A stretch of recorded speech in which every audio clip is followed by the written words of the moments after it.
This morning, Spain, Portugal, and France were hit by massive power outages. Now, at first, I got to be honest, I didn't think it was that big of a deal. I said, okay, well, parts of these countries were hit with power outages. Okay, so what's the big deal? To be fair, if in the United States we heard that Indiana, Ohio, and parts of Pennsylvania were suffering power outages to the tune of millions of people with no explanation, it would be a really big deal. Fair. But we're not Europe. And then two big stories dropped. Well, I should say two speculative stories dropped. One, first and foremost, could this be a cyber attack against Western interests because of what is going on with either Israel or Ukraine? The fear, of course, is that this could be Russia or Russian interests targeting the West with a massive cyber attack to disable infrastructure. The purpose is to create friction, shutting down electricity for trains, airports, stores. Whole city centers are wiped out. This is crazy. These videos are pretty nuts. This is going to grind your economy to a halt, and it's going to effectively disable your ability to assist in any kind of war effort. Now, they denied it. They're currently investigating whether or not this could be a cyber attack, but another story dropped. They're saying this is the result of a strange atmospheric phenomenon. That's right. High voltage lines were negatively impacted by some sky event. And then, of course, the speculation is aliens. Not that I actually think it was aliens, but this is a bit disconcerting considering outside of this, we have two big stories. Of course, the most salacious, not necessarily salacious, but the most pressing is how did three countries get hit with major power outages that we cannot explain? But it is good news on the Ukraine Warfront in that Russia has proposed, or I believe they've initiated a 3-day ceasefire in good faith as Trump has called for talks to negotiate peace. Now, the bad news is that Israel expresses their intent to strike Iran with or without the United States. About a week ago, the word came down that Trump said, you know what, we're not getting involved in this. Israel wants to bomb Iran because of their efforts to build a nuclear weapon. And ultimately, it came down to Donald Trump saying, we're not going to do it. This, of course, has Israel infuriated, as it were, and they're saying, fine, then we'll do it without you. I don't believe the U.S. should be involved in a war if Israel wants to ignite one by bombing Iran, but that's besides the point. Could Iran have targeted Western forces, Western countries, or perhaps Israel or someone? The fact remains, we don't know what caused the outage, and there is another simple explanation. Let me just stress that when infrastructure crumbles and millions of people are left without, it's kind of scary. And it could just be that we are facing population collapse, social decay, and an inability to maintain our critical infrastructure. One shocking story that I saw that's been going around, despite it being about a couple months old, is that the fertility crisis we are facing in the West isn't something that happens slowly over time. It was a hard generational stop. That means because millennials did not have children, there is going to be an abrupt implosion, abrupt, instantly, overnight, because there aren't enough 18 to 20-year-olds. I kid you not. Millennials are now entering their 40s. They were supposed to have kids in their 20s. They didn't. And this means that now 20 years later, we were in our 20s and now it's been almost 20 years. Colleges will have no new students and they'll begin to crumble. There will be no new services for this demographic, and it's going to cause a chain reaction. What we ended up seeing after COVID retirements is that people who ran the infrastructure, ran these companies, ran these jobs, they retired. And there's not going to be a younger generation to replace them. So as it goes with this power outage, maybe it's not war. We'll see. But my friends, I want to give a shout out to Steven Crowder and the Mug Club for rating this stream on the Rumble morning lineup. Of course, this is the noon show. I'm your host, Tim Poole. We've also got a very interesting interview with Secretary of Transportation Sean Duffy, as he explains quite literally that he saw video of vehicles going into water and leaving with no explanation, as if the water wasn't even there. I talked to him about what's going on with these transportation stories, aircraft collisions, whether or not it's real or media hyped up. So we'll definitely get into that, as there is a bit of an overlap, but we do have this interview to play for you. So that'll hit around the half an hour mark of the show. But for the time being, we'll get into this big story about these power outages. Before we get started, my friends, head over to castbrew.com and buy Cast Brew coffee. We got a whole bunch of delicious blends. Appalachian Nights is everybody's favorite. But for those who get a tummy ache when drinking coffee, some people do. You get a stomach ache. You've got the low acidity blend, Ian's Graphene Dream. We got a light roast for the morning, Rise with Roberto Jr. ground, Stand Your Grounds, but a whole bunch of other offerings too, like 2 weeks till Christmas. That's Phil's Gingerbread. We've got Seamus, Luck of the Seamus.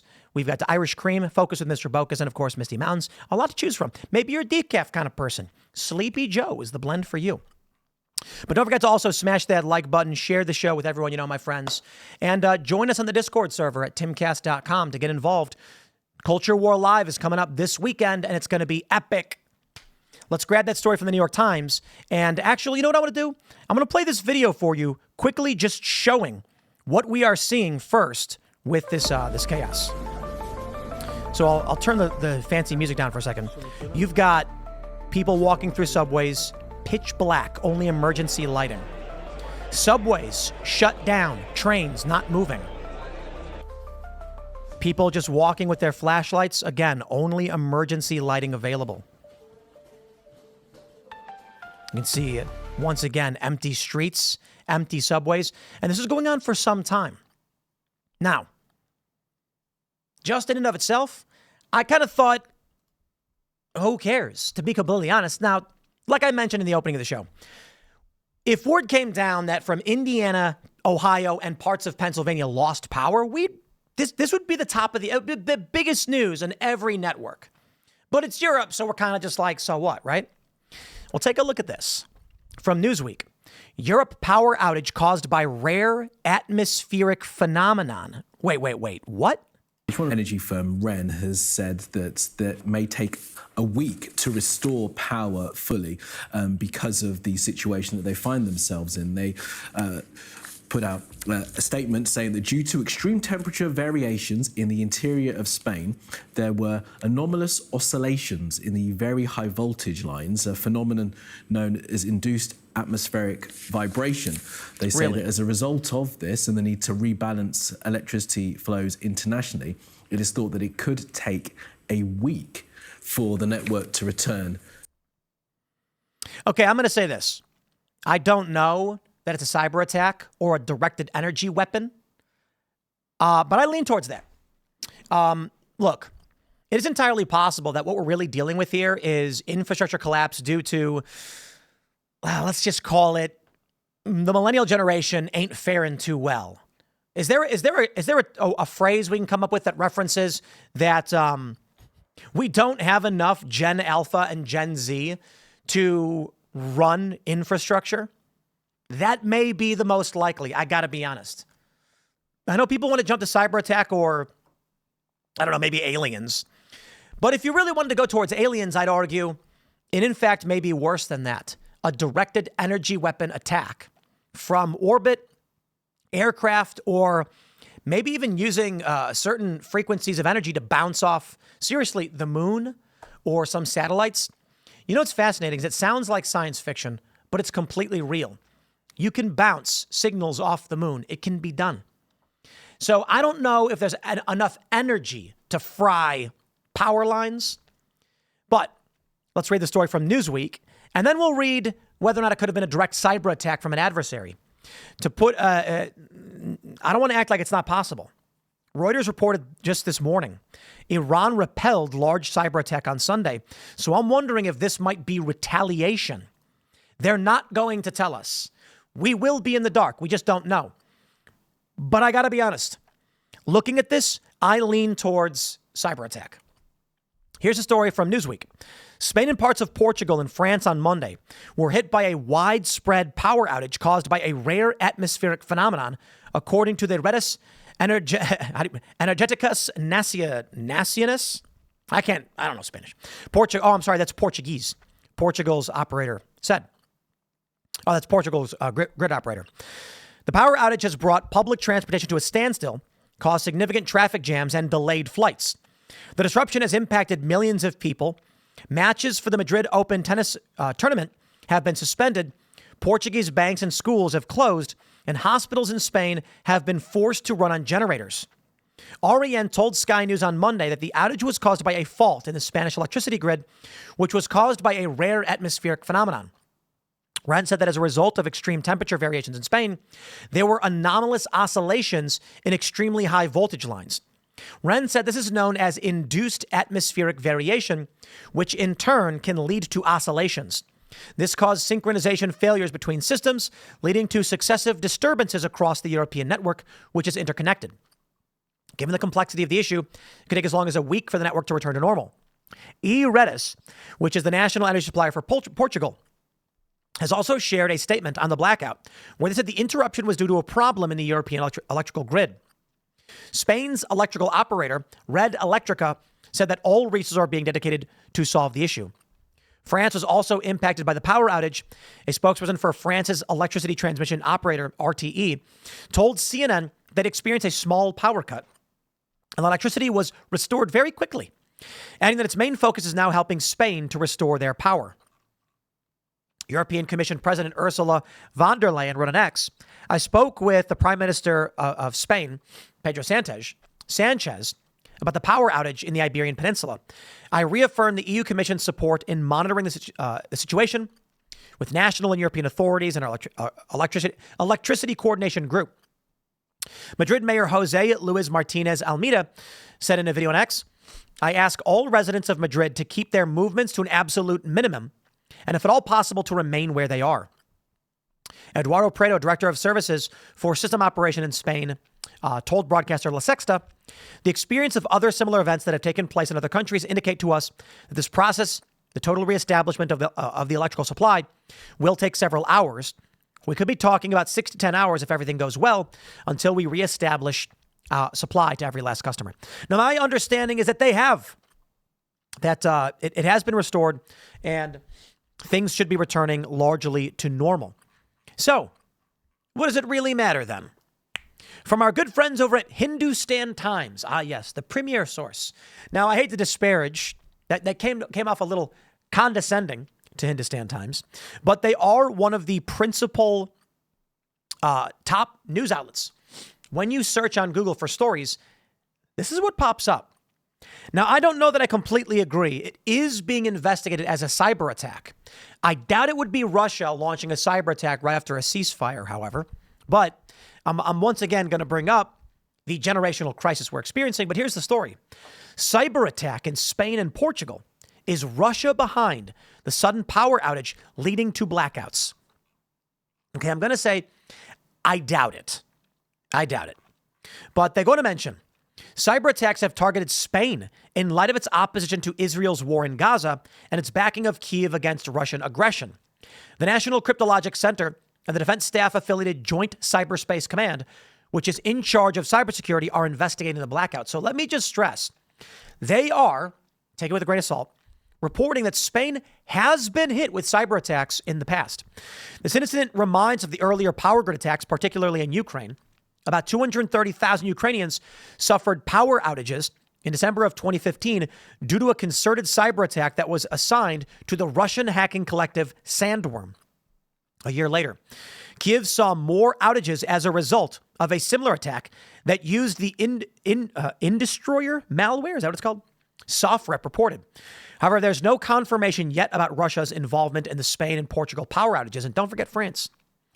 Portugal and their grid operators, of course, they are saying, guys, this is just a bizarre atmospheric phenomenon. Space lasers are causing the desynchronization, and then power outages are happening as well. Of course, the joke on the internet is that the aliens are targeting Spain and France. I doubt it. I do think cyber attack makes the most sense. I know I need to say it again just to clarify because the corporate press is going to take everything I say out of context. I really think there's a massive infrastructure-based problem with the next generation being unable to take over. Retirements forced by COVID. We are going to start seeing plane crashes. It's going to happen. The people who are taking on these jobs are not going to have the same skill base. They're not raised in the same way. There is a talent and managerial crisis affecting the West. Yo, I want to do a bigger segment on this, but take a look at this. The number of 18-year-olds is about to drop sharply, packing a wallop for colleges and the economy. America is about to go over the demographic cliff. It should be clear to everybody that what's happening in Europe right now is not a one-off, but probably going to get worse. And I've heard people make this argument. It's not a big deal. It's going to be fine. Who cares if population collapses? You take a look at Detroit. And I hate to drag Detroit. They got beautiful stuff there. I'm not saying it's all bad, but Gary, Indiana, Detroit, places where population leaves. It is not just that people will start working for each other or they'll make farms. No, that happens too. But it's that infrastructure decays. Bridges will break and collapse. Railroads will collapse. The power will go out. The water will stop running. Infrastructure has a fixed cost. Mind my allergies. I'm sorry. I'm like fighting a sneeze massively. Infrastructure costs are fixed. And as population declines, it will be harder and harder to maintain these systems. But it is possible that we're dealing with something more substantive. And that is, maybe it's a cyber attack, not likely from Russia, as Putin has declared a ceasefire in Ukraine, as Trump suggests Zelensky may cede Crimea. The latest reporting out of Russia-Ukraine war, I don't think indicates Russia is going to be involved in any kind of cyber attack. Russian leader Vladimir Putin announced a temporary ceasefire Monday, hours after President Donald Trump said he believed his Ukrainian counterpart, Volodymyr Zelensky, was prepared to give up his claim to the Crimean Peninsula in part of a longer-term truce deal. The Kremlin said in a note to the media that the ceasefire would begin at midnight local time, May 8th, and end at midnight, May 11th, coinciding with the 80th anniversary of Victory Day, when Russia celebrates its victory over the Nazis. The note added that all military action would be suspended during this period, adding that the Ukrainian side should follow this example. It said any actions in defiance of a ceasefire would be met with a response. Ukrainian Affairs Minister Andriy Sybiha, I'm probably pronouncing it wrong, responded to the announcement by calling on Russia to cease fire immediately if it truly wants peace. Why wait until May 8th? It comes after Trump suggested Zelensky may be willing to give up Crimea, which Russia illegally annexed in 2014. I would just like to add, illegally, okay, guys, NBC News thinks you're stupid. They think you're morons. But to be fair, a lot of morons read NBC News. Illegally? Is there an international policing body that determines whether or not it's legal or illegal to claim territory by referendum, even if you stage the referendum? Like, this is the point. Russia claims they went in and they had a referendum. I say it's largely BS.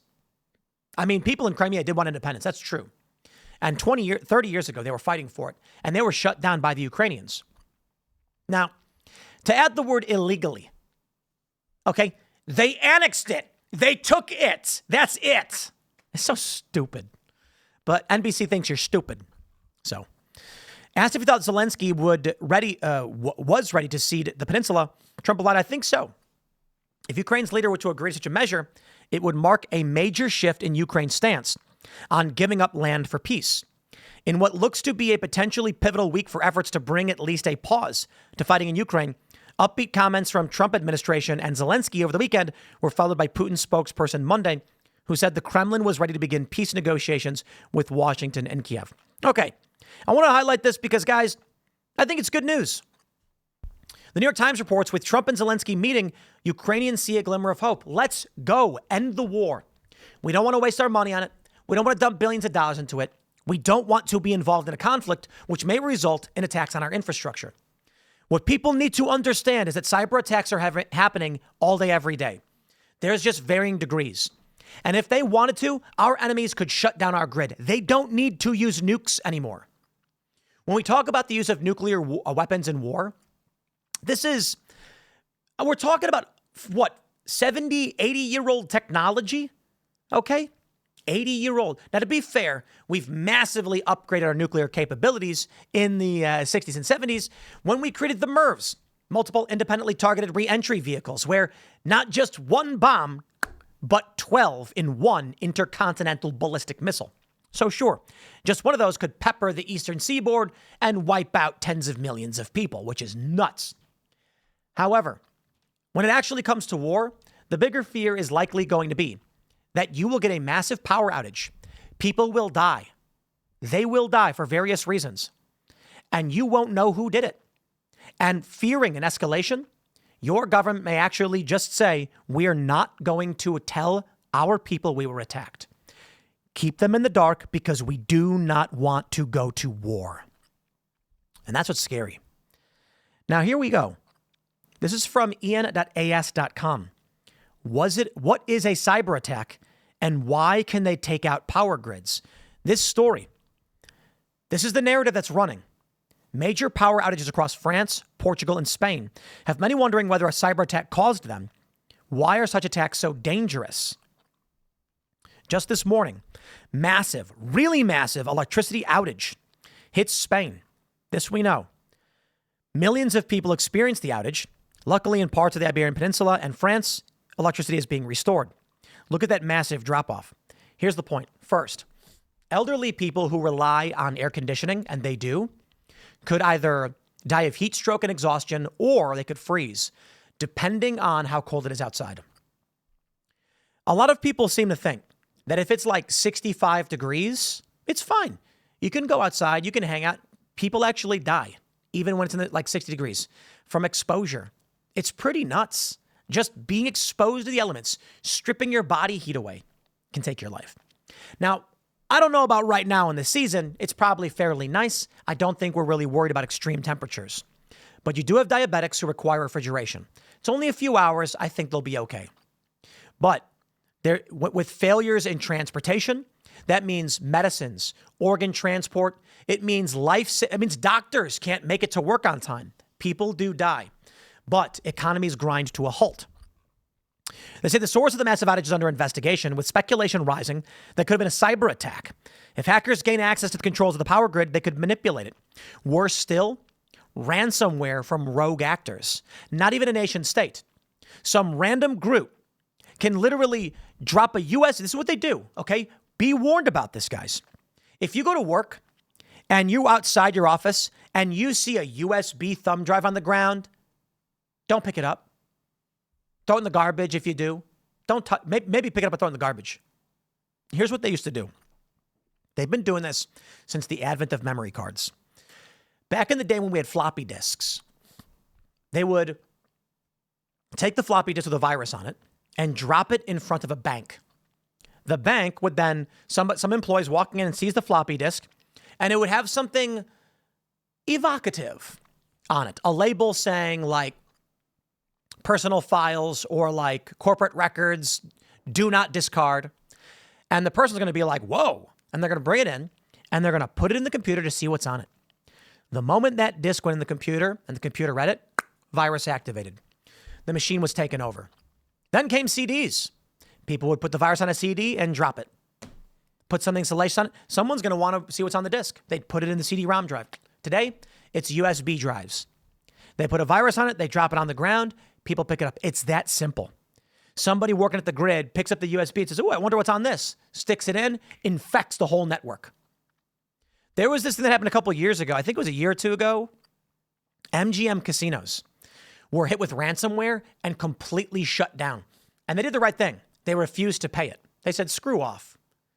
This meant that at all the casinos, everything was hand dealing. It was crazy. You'd go to a slot machine and everything was like hand pay. It was so weird because they couldn't network and print money out. And like you couldn't, none of it worked. I don't even know how they made it work. The point is, you can just as easily take out an electrical grid in the same way. Now, last week, as I mentioned, Iran was hit with a massive cyber attack. So there are concerns that this could be Iran retaliating. If there are rogue actors or if Spain is using privateers, basically private hacker groups that will launch attacks at the behest of a government while the government feigns ignorance. Iran's going to strike back in a similar way. Iran repelled a large cyber attack on Sunday, said the head of its infrastructure communications company, a day after a powerful explosion damaged its most important container port in another round of talks with the U.S. over Tehran's disrupted nuclear program. One of the most widespread and complex cyber attacks against the country's infrastructure was identified, and preventative measures were taken. Basad Akbari said on Monday, according to the semi-official Tasnim news agency, without giving more details. Let's lay it out. Yesterday, Iran repels a cyber attack, they say, but there's a major explosion. A day later, 3 countries in Europe lose power. I'm sorry, I'm leaning towards cyber attack. I don't know. I don't have a lot of proof, or I should say I have no proof. The only evidence is speculative. If I was going to begin an investigation, I wouldn't start with rare atmospheric phenomenon, to be completely honest. Now, the reporting it, I'd look into it for sure. We want to be reasonable. But cyber attacks are so easy. And if you get a good forensics expert, they can go in and they can track this and try and figure out the point of fault. Maybe they did. And the came back and said, guys, it's not a cyber attack. You just suck at doing your jobs. You didn't protect the grid. These things shouldn't happen. It's your fault. Maybe it was some guy was delivering pizza and beer, and he sat down with the guy at the controls and was leaning back watching a sitcom, and they spilled a beer onto the controls, and it shut the power down, causing all the TV stations to go out with it. Honestly, no idea. So I gotta be fair and say, I don't want people to be blackpilled. I don't want people to be freaking out, which is why I pointed out Putin's declared a ceasefire. This is not all bad news. It is scary to see a massive power outage and a strange atmospheric phenomenon, sure. I think cyber attack is likely. But then again, we just don't know. It may not be a big story at all. Power is already restored and we carry on with our lives. So there's that. Now, according to Reuters, Israel is still eyeing a limited attack on Iran's nuclear facilities. And this one legitimately has me worried. This is from 9 days ago.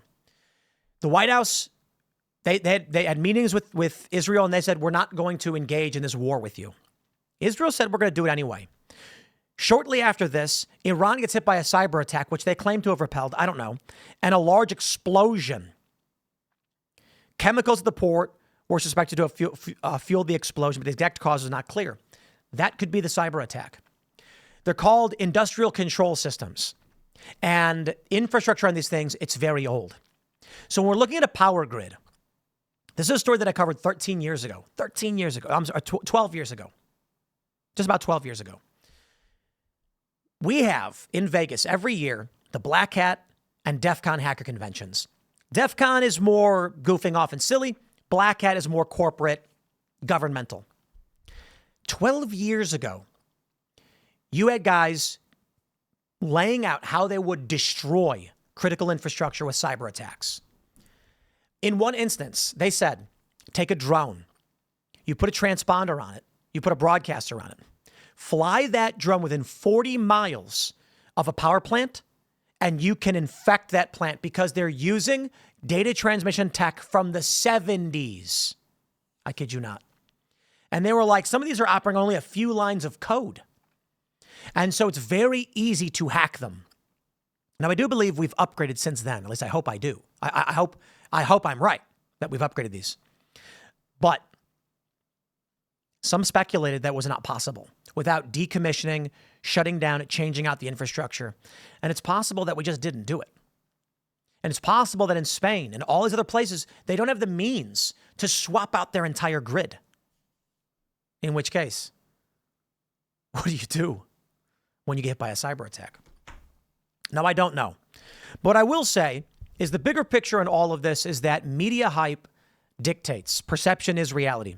I recently had the opportunity to sit down with Secretary of Transportation Sean Duffy and discuss some of the issues pertaining to these aircraft collisions. And it's a shame we had to talk with him last week because we got this report now about this female pilot who was refusing instruction. Would have been interesting to ask. But, and you're going to have to wait till the end because it is in there. I'm more curious about the threats to our national security from drones and, more importantly, aliens. Now, I'm half kidding. I did ask about aliens, but I do believe we're largely dealing with military tech that's not yet been disclosed. But in light of these stories about plane crashes, I was able to sit down. And so let's roll this, my friends. We'll grab this interview right now for you guys. It is 22 minutes long, and then we'll come back for your questions in the chats. Stick around for a minute, but for now, we'll roll this interview. Secretary Duffy, is a pleasure to sit down with you. Thanks for having me. Absolutely. I overdressed for this interview. I going on? completely underdressed intentionally because when the news broke about the new media stuff the White House was doing, they started disparaging all these different outlets in the corporate press. So I figured I would, I don't know, give them a little disdain. Yeah, well, I prefer your attire over mine, so. Well, I got some questions for you, and the easy one is we've been wondering with all this news about disasters with airplanes. Yep. Largely, I think we just had like another engine fire. Yep. And, we've heard from people more right-leaning that this is a result of DEI. The mechanics aren't doing their jobs, the pilots are bad. However, we've heard from more liberal personalities that it is the Trump administration's fault for gutting this or whatever. I'm not so sure any of that really makes sense. I'm wondering, is this just a phenomenon of the media, or is there really some kind of uptick? What's going on? It's a great question. So if you look at the history of accidents in the airspace with aircraft, there is no uptick. After DCA, that was the first major air incident in 16 years. And so from that, the media has given heightened attention to if two planes bump wings, if there's an engine fire, anything that happens, there's way more attention around it. And so people think it's happening more, but it actually is not. I do think there was this philosophy and ideology of DEI and wokeness that had bled into the last administration. And I think a lot of industry bought into it as well. But again, I think that fever has broke, and there's the companies, for sure us at the FAA and DOT, we want the best and the brightest. And you might say, I like someone else's pilot to be a DEI pilot, but I want the pilot on my plane, I want the best and the brightest. Or someone else's air traffic controller to be DEI, but my air traffic controllers, I want them to be the best and the brightest. And so we're getting back to this, this common sense idea that only the best, again, people lose lives when these individuals don't do their jobs, whether it's air traffic control or pilots. And that's why, we have to make sure that only the best people that are the most qualified get into these positions, because you put your life in their hands. Yeah, that was what a lot of people had been assuming. We just, we talk about in my nightly show that the media is simply over-reporting. It's true. For two reasons. One, it gets clicks, it's salacious. Hey, be scared, and some of these stories are literally, a tug pulling some baggage, bumped a wing or whatever, which happens fairly frequently. And then there were some much more shocking stories. It was fascinating when the narrative from the political class, when we had that aircraft crash in Canada, they were still blaming you guys. This is a Canadian landing, and I don't know what that had to do with us. However, there was some commentary that the plane came in hard and fast. And so as it was coming down, instead of, I forgot what it's called, I'm not a pilot or anything, the plane kind of pulls back as it makes that landing. Is that what it's called, flare? Yep. The aircraft actually just belly flopped, causing it to then slam, roll, flip over. And that's when a lot of people started saying, this is the DEI. This is a pilot error. I don't know if that's true or not, but it certainly has perpetuated this narrative. So again, there's great spaces for me to have my own opinions, but because of the job I have, I do wait for the NTSB to do their investigation and get back to us and tell us what actually was the cause of these crashes. But again, it would appear they did come in fast and hard. Yeah. And was that the consequence? Was that what caused the landing gear to fail and then cause the plane to flip over? I'm going to wait for them to do the investigation, and I'll just tell you, in my short time here, I've thought there's the answer is one thing, and it turns out that it's actually something else. So, but again, it does beg the question: who do we have flying our planes? What kind of training do they have? Just tell us we're safe. Everything's fine. That's all I want, right? Yeah. But on you mentioned the hiring side. The left has gone wild. So we had this idea that, again, since Joe Biden came in to the presidency, he expanded all of government, but including DOT. And so we were like, let's try to get the number back down to the end of the Trump 1 era.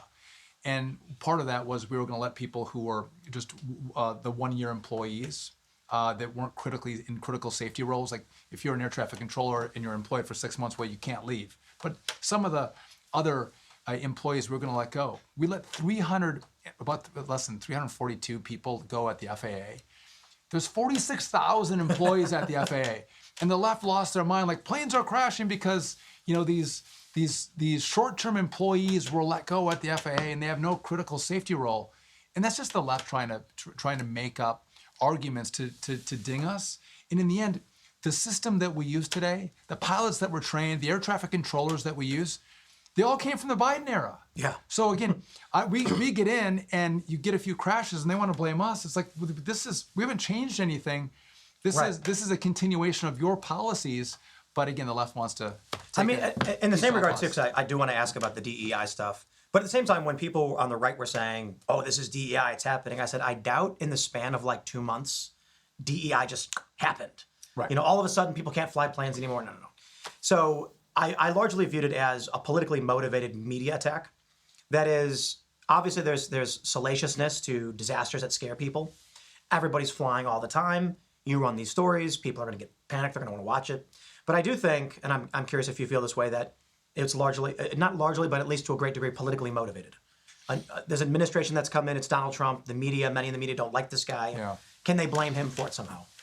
Well, of course, I think that's they're trying to take whatever skin off Donald Trump they can, right? If they can use this to do it, they will.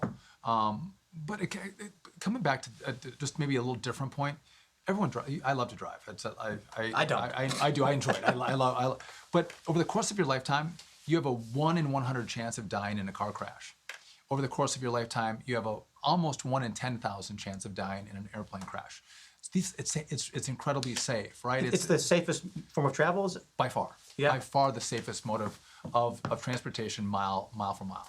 But we've had this diversity, equity, and inclusion ideology pervasive in government for a while. Sure. In Trump's first term, he, I think it was in 2020, signed an executive order saying we're not going to allow companies to engage in this behavior. It is a violation of civil rights and all that. And so then the narrative emerges, not just within transportation, but in a bunch of different industries, of course.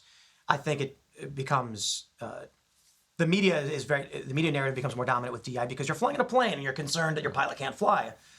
So we've seen these initiatives. We know they did this. Is like, two questions, I suppose, is there a risk to the hiring of pilots, mechanics, or other personnel who are less than qualified? And whether there is or not, how do you reverse this course and bring back merit? So first off, again, I don't care what anyone's color is, their sex is, their sexual preferences, their religion. I don't care about any of that stuff. I just care about that you're the best and the brightest. And I think we do want to pull from all different corners of America to bring in great talent.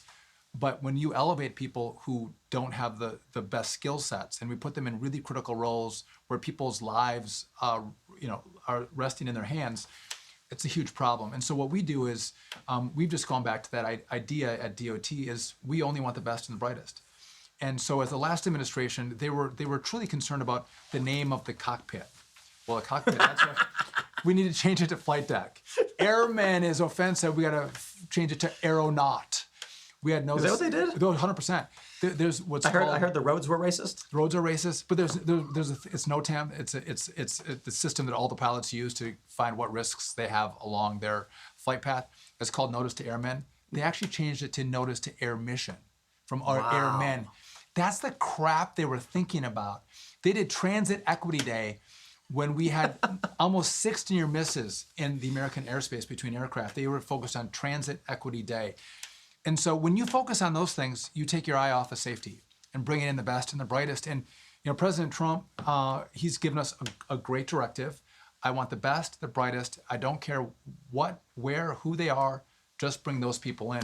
And in education, it's one thing to have a DI professor and the rot that they'll create with the kids that come through their classrooms.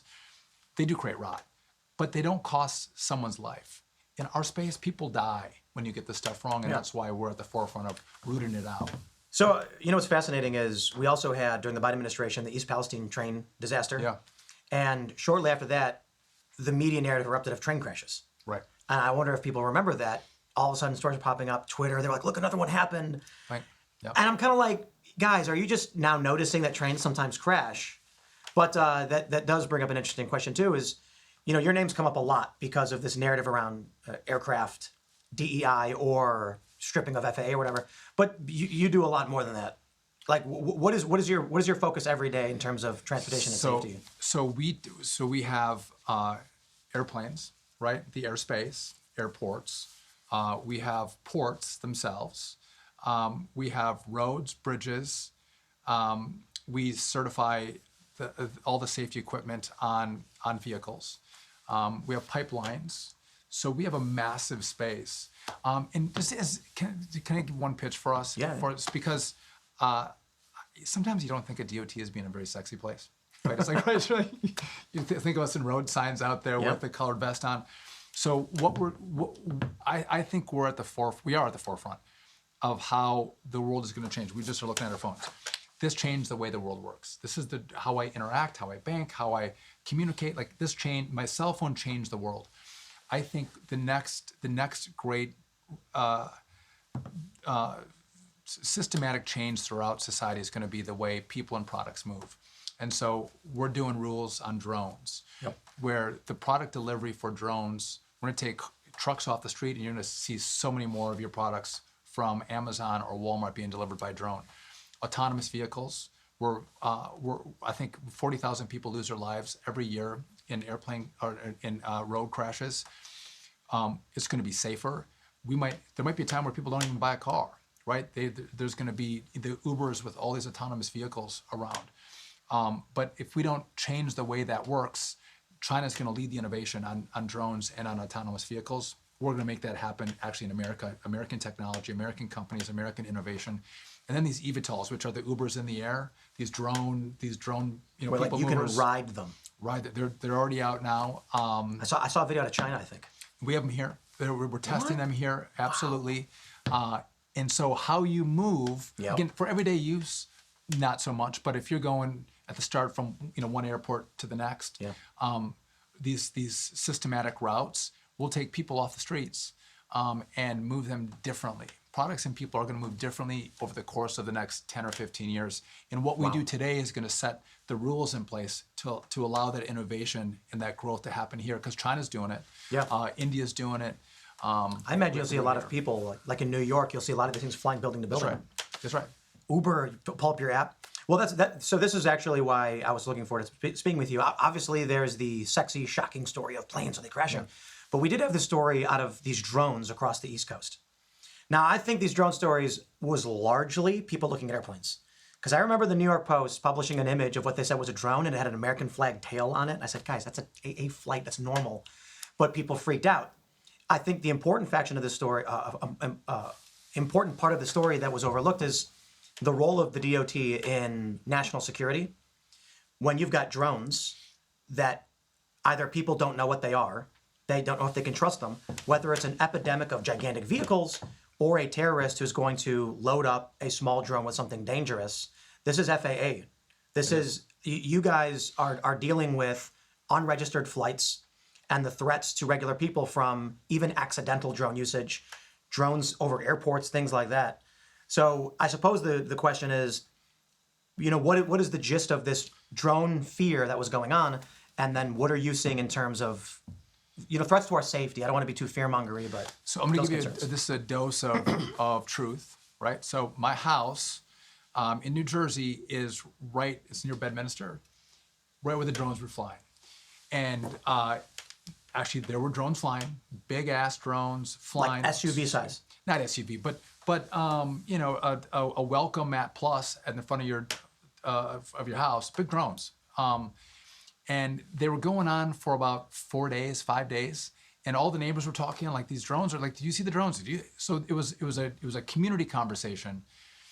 Once it started to go, mainstream public and reports were coming out and the FAA came in, well, the big actual drones that we were seeing were gone, and that's when people were seeing the airliner, or they were seeing the kid's drone from next door, and so when the FAA came, they're like, everyone's talking about airplanes, they're not drones. Right. You weren't seeing drones. And those of us who were there were like, no, actually, I know what an airplane looks like. I know what a drone looks like. These were drones, big. And so, but it brings up a different question, which is, you see what happens with Russia and Ukraine. The use of drones militarily has expanded and innovated in a really dangerous way. And so how do you develop your own technology to see, again, we want to see the whole airspace. Well, how do you have technology to see drones? right? Yeah. Is it a drone? Is it a bird? How do we use it? And how sensitive do you get to know, is this the Amazon drone or is this the North Korean drone? And so we're working through that right now. There's a lot of stuff we can't talk about, but we understand the problem that exists. We're working through it. But again, I do think that as we look at risk factors for foreign threats, we also look at how do we develop this internal use of drones. And I think as those two things, we think about risk factors, but we also think of commercial use. Those two things can go together very well because the technology has to develop, and we can use it for commercial uses, but also then for national security purposes. But how do you do air traffic for drones and autonomous vehicles? I understand for a lot of these autonomous vehicles, they can communicate with each other, so it regulates safety pretty well. But in terms of drones, you can't just pull one over. Once this thing, maybe you've got like a 20-pound, big welcome mat style drone carrying a box. Yeah. And the assumption most people have is these are just normal use drones. What if one malfunctions? What if something falls from the sky? And I've thought about this for a long time. It seems very difficult to solve for this issue. So there's risk factors. What happens if your drone goes down? But also, what happens if you fall asleep at the wheel? What happens if there's a lot of things that happen as we move products. I think what you're going to have to see is a rule that comes from the FAA that allows opportunity to use the drones, to develop the drones. Then I think communities have to have some say in, do you want the drones in your community or do you not want them? There has to be some community engagement with this. And if you do that, I think you get to a really good place. But the places that these drone deliveries are being used, you can get a hot cup of coffee from Starbucks and it comes hot to your house. Right? Do you grab it from the drone and then they'll lowers on the ground? They'll lower it down. Yeah. Grab that hot cup of coffee. So have they done that already? Oh yeah. Wow. Oh, yeah. And the places that these are being used right now, they love it. They think that this is the most amazing thing. And as we look at roads too. So again, if we can take more people off our roads, and we can do more of these deliveries in the air, the airspace. Or the roads clean up. In the airspace, they're only 400 feet or lower, these drones. So again, you don't have the jetliners flying over, at 400 feet over communities. So I think there's problems to your point, but we can navigate this in a way that makes it actually work. So we got a few minutes left. When you first came into the administration, is the first thing they did was brief you on the aliens and showed you all the UFOs that you're gonna have to be. No. So the problem is I've got to get the alien briefing still. Yeah. So they come into the airspace, right? That's FAA. We control the airspace. So, but in all seriousness, I mean, there have been reports of they're calling them UAP, unidentified aerial phenomena. Is that what it means? Yeah. Is that something that I mean, obviously you have to deal with that. Well, listen. So we control all the airspace. Yeah. We have all of the airspace, again, I've seen the video, right? The military aircraft video. We've seen a lot of these videos, and what is it? I don't think we quite know yet. I haven't got the classified briefing on it yet. Once I do, I'll give So it's not really the alien briefing, but there are. I got to be honest. I think the simple answer is U.S. military tech. They're not going to release it's classified. There were some reports that these unidentified, aerial phenomenon were spotted 70 miles from a U.S. base that does technological development or something like that. So I'm like, I don't think Russia or China or Iran is launching drones in our airspace, but those narratives have emerged. I suppose if you're still waiting for the classified briefing, I'm just wondering what your thoughts are and if you've encountered anything that like that in the short term. No, and I look at, I watch the videos and how they go from the airspace into water and then back out again as if they're not in water, right? The way we see the world work is the way these vehicles do not operate. Again, how much information goes out, I think is fascinating. The president, whether it was, with the JFK files or other information that people want to have, they want more transparency. The president's committed to that. What information comes out, but I think the backdrop of that too is you don't want to freak people out either. You're like, no shit, we have aliens are among us. These are alien aircraft, and we've identified them. We have pictures of them, or we got the crash and the bodies. Like that's gonna freak people out. So maybe maybe you might want to know, but maybe you don't want to know. So what you're saying is you can't say it's true, but it's true. No, I'm kidding.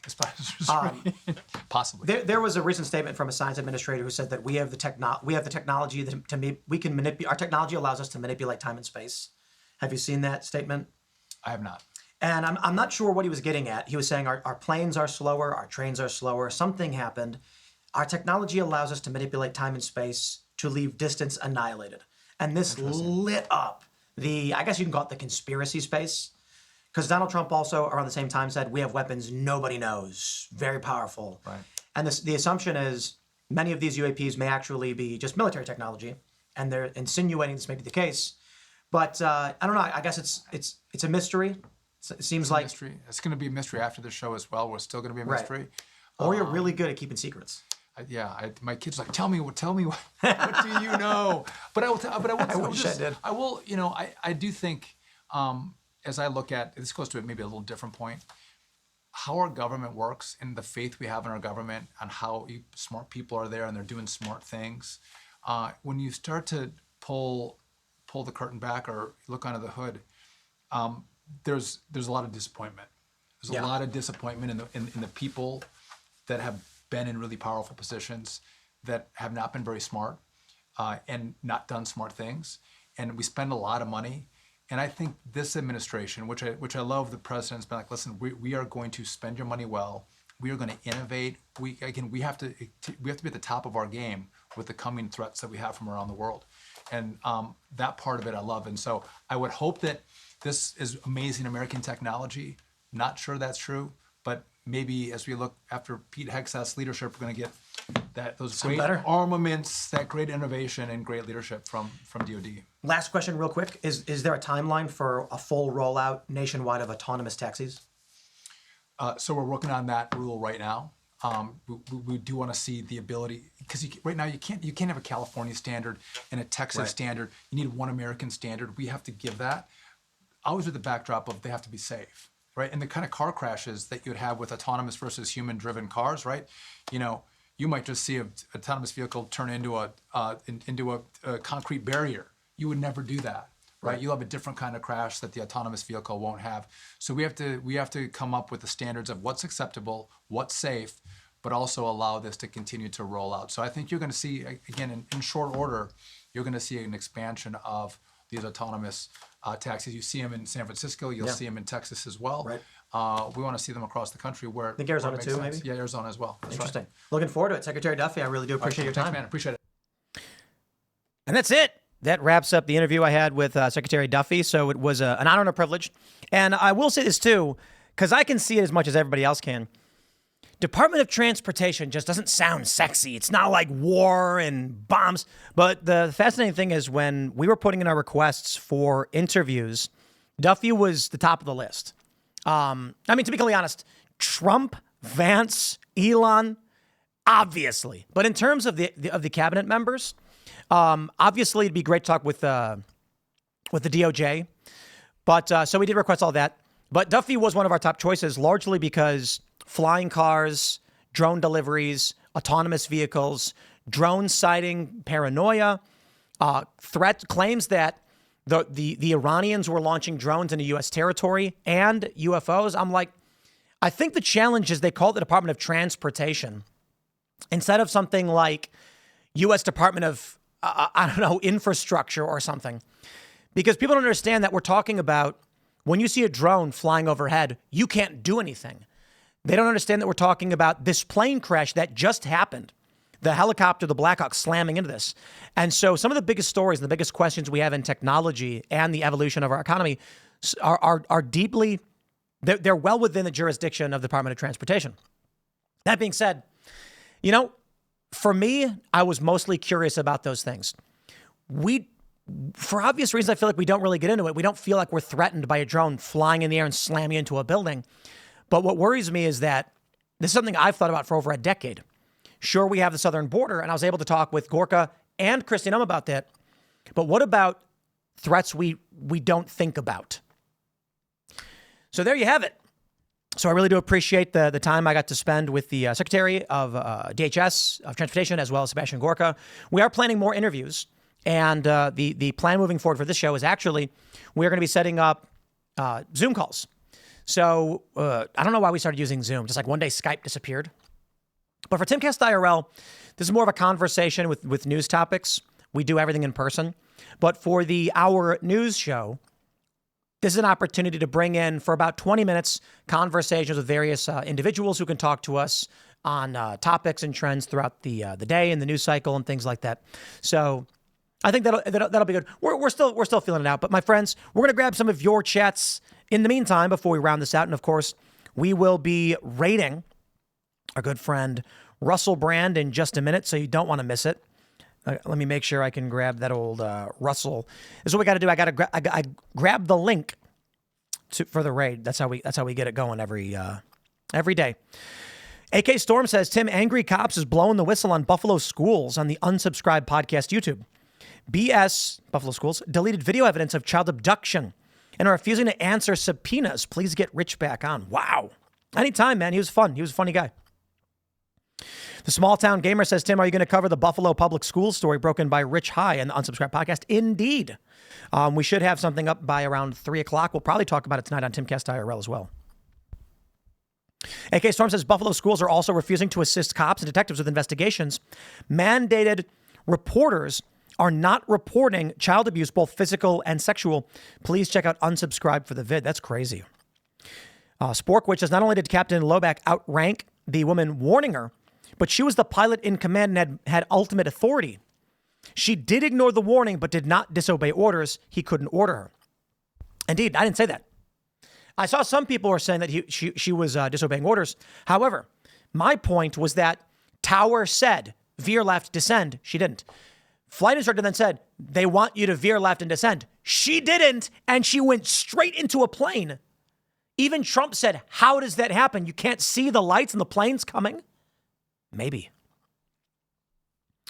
Groaning Phoenix says, it feels like a force is trying to keep the world in a state of stagnation, and people are starting to wake up to it. Should have Eric Weinstein on Culture War to explain this hybrid war talk. Bros versus whos? Did you mean hoes? Original Beat says, Katy Perry wouldn't have crashed. Did you guys see the story over the weekend? Katy Perry and Beyonce ain't selling tickets no more. Beyonce dropped her ticket prices $20. Katy Perry's canceling tour dates. Yeah. The institutions are crumbling. Let me put it that way. Decentralization is here for whatever reason. I don't know. I have no idea. Let's see what we got. What do we have here? Someone mentioned some drones in a chat. Chrissy Jean says the drones have got to be policed and regulated better. They're starting fires with them. I watched it happen. Indeed. The things they can do with drones, y'all don't even know. You can get a high-powered laser, not very heavy, mounted on a drone. Drone can fly over dry brush. Laser turns on and holds it for a minute. Forest fire started. Wildfire. Whatever. It's crazy. Now, I don't think they can do it from a satellite because the distance is too great, but I would not be surprised at the very least. My friends, smash that like button. Share the show with everyone you know. Thank you all so much for hanging out in this Rumble noon hour. The Culture War Live is this weekend. It's our pilot. We have no idea what's going on. We have a general idea, general structure set up. We have the venue. We got tickets are sold out. We've got a bunch of submissions. People want to come up and join the debate and be involved. Think Kill Tony meets Jubilee. That's how we're largely viewing it. We're going to have Alex Stein's going to be there. Will Chamberlain will be debating Pisco Litti on the merits of the Kilmar Abrego Garcia deportation, whether it's right, wrong, and we're going to talk with you guys about the general issue, and you can come up and get in that debate. Now, we're already thinking about how we adapt this and change it moving forward, because as we do this, our pilot, we're running into hiccups and bumps. So the one thing we think we want to do is more seats, bigger venue, 100 tickets, and semi-open to the public. One idea right now is for future events, anyone can buy a ticket. 10 seats are reserved for members, and you can submit, and then we will give you a ticket, a seat, and then you will be the people who can come up and join the debate. We're trying to figure it out because we want to encourage liberals to actually be a part of that audience and come on the stage and debate. And so we also may try guest-oriented instead of subject-oriented. So we actually will bring on a prominent personality on the left or the right. They will mention like 3 key positions of issues that they think are big and want to talk about.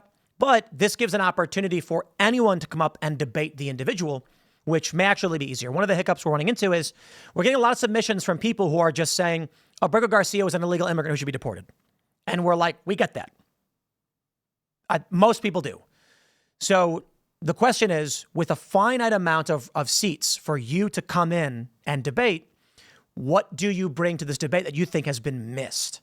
And so we did get a big hit of submissions, pretty in-depth ones, pretty interesting, and people want to put these ideas in place that they feel are being missed. And that's what it's all about. So my friends, we're going to initiate this raid on Russell Brand. Thank you all so much for hanging out. You can follow me, as I said, X and Instagram at Timcast. We are live every day at noon to 1 p.m. here on Rumble with segments up throughout the day.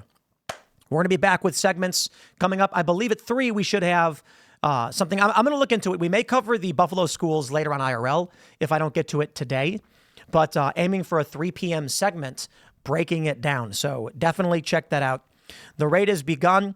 Thank you all so much for hanging out, and we will see you all in the next segment.